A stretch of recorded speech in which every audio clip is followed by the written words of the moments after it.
নমস্কাৰ বন্ধু বান্ধৱীসকল, মই মনালিছাই মোৰ চেনেললৈ আপোনালোকক পুনৰবাৰ স্বাগতম জনাইছোঁ।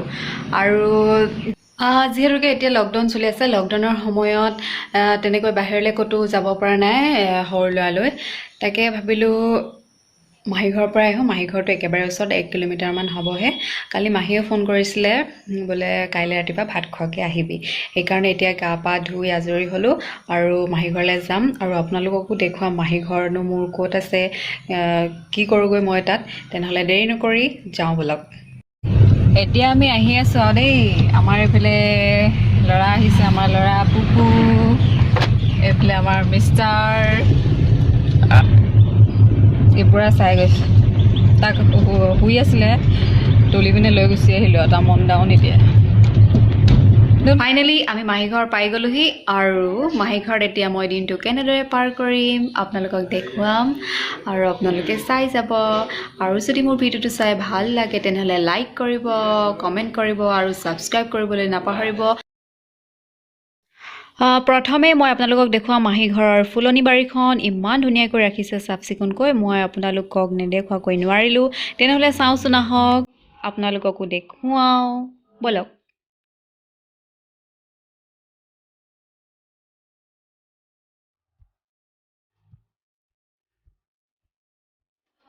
চাওকচোন, এয়া ফুলগছজোপা ইমান ধুনীয়াকৈ কাটিং কৰি ৰাখিছে। তাৰ কাষতে ৰাখিছে এয়া নাৰিকলৰ বাকলিত মেৰিয়াই ফুল ৰুইছে। বৰ ধুনীয়া লাগিছে দেই। এইবোৰ চব আমাৰ ডাঙৰ দাই আপডালত এয়া। আৰু মই যে কৈ আছোঁ মাহী ঘৰলৈ আহিছোঁ, ডাঙৰ দাই আপডাল মানে আপোনালোকক ক্লিয়াৰ কৰি দিওঁ, মোৰ মাহীক মোৰ ডাঙৰ দায়ে বিয়া কৰাইছে।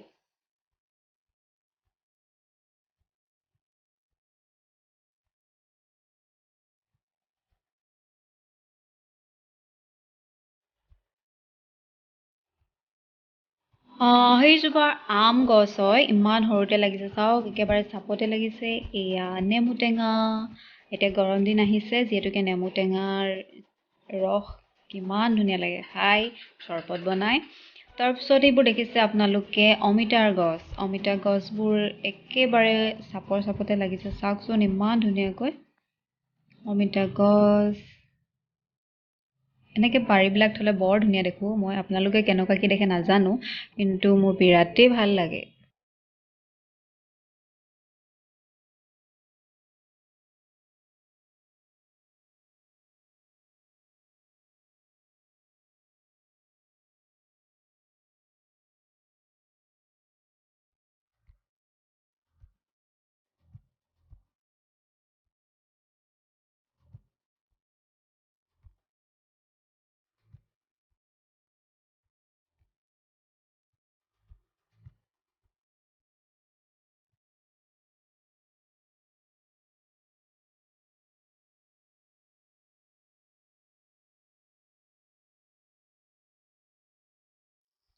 এয়া দাংবডিৰ গছ হয়, আগফালে ৰুই থৈ দিছে শাৰী শাৰীকৈ। এয়া ফুলো হৈছে, খাবলৈও হৈছে, শাৰীকৈ দি থৈ দিছে পূৰা পৰিপাটিকৈ।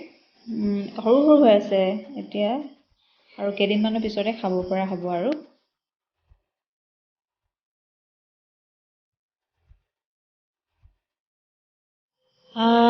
এইজোপা চাওঁচোন, এইজোপা শেৱালি গছ। শেৱালি যেতিয়া লাগি তল সৰি ভৰি পৰে কিমান যে ধুনীয়া লাগে।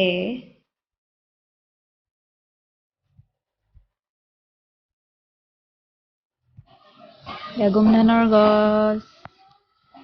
এই সেউজীয়া হৈ থাকিলে বস্তুবোৰ বৰ ভাল লাগে অ'। চাওক আমাৰ গাঁৱৰ প্ৰাকৃতিক পৰিৱেশ।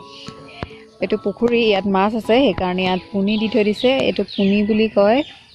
এইবোৰ যে আপোনালোকে দেখিছে, এইবোৰ সৰু সৰু পুনি হয়। এইবোৰ মাছৰ কাৰণে দিয়া হৈছে। ইয়াত মাছ ৰাখিছে মানে মাছৰ এয়া খাদ্য। আৰু এইফালে চাব, কেতিয়াবা পানী চানী তুলিবৰ কাৰণে আৰু এখন দলং আমাৰ গাঁৱৰ মানুহে এনেদৰেই দি লয়। আমাৰ ডাঙৰ দাই হয়, বাৰীত কাম লাগি আছে, এইবোৰ অকণমান চাফ চাফাই কৰি আছে। এতিয়া পাণ ছিঙিব চাগে, পাণ নাইকিয়া হৈ আছিলে বোলে, পাণ ছিঙিব। পাণবাৰী ইয়াতে আছে, দুযোৰমান ইয়াতে আছে ধুনীয়াকৈ। অঁ ইয়াত পাণ ছিঙিছে। তেওঁ নিজে কৰা খেতি দেই। তেওঁ এজন শিক্ষক হয়, শিক্ষক হৈ ইমান ব্যস্ততাৰ মাজত তেওঁ বৰ ধুনীয়া বাৰী এখন চাফ চিকুণকৈ ৰাখিছে। সেইকাৰণে ভাবিলোঁ ময়ো আপোনালোকৰ আগত দেখুৱাওঁ। চাওকচোন, তেওঁ নিজে ৰোৱা পাণ ধুনীয়াকৈ লাগি আছে আৰু ইয়াত ছিঙি আছে।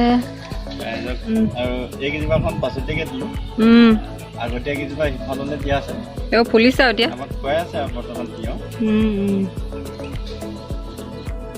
এই চাৰ্টিফিকেটবিলাক যে দেখিছে, মোৰ মাহী ছোৱালী স্মৃতি হয়। তাই বৰ ধুনীয়াকৈ সাঁচি ৰাখিছে, তাইৰে হয় এইবিলাক।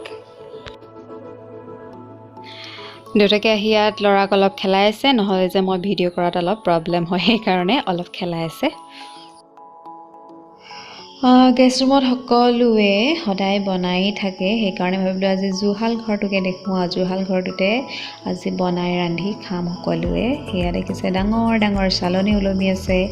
এইফালে খৰাহী এটাত চাউল কেইটামান তিয়াই থৈ দিয়া আছে। এয়া কি হ'বগৈ আপোনাক পিছত দেখুৱাম বাৰু আপোনালোকক। এইফালে জুইত দালি উতলি আছে কেৰাহীত। এয়া উধান বুলি কয় আমাৰ।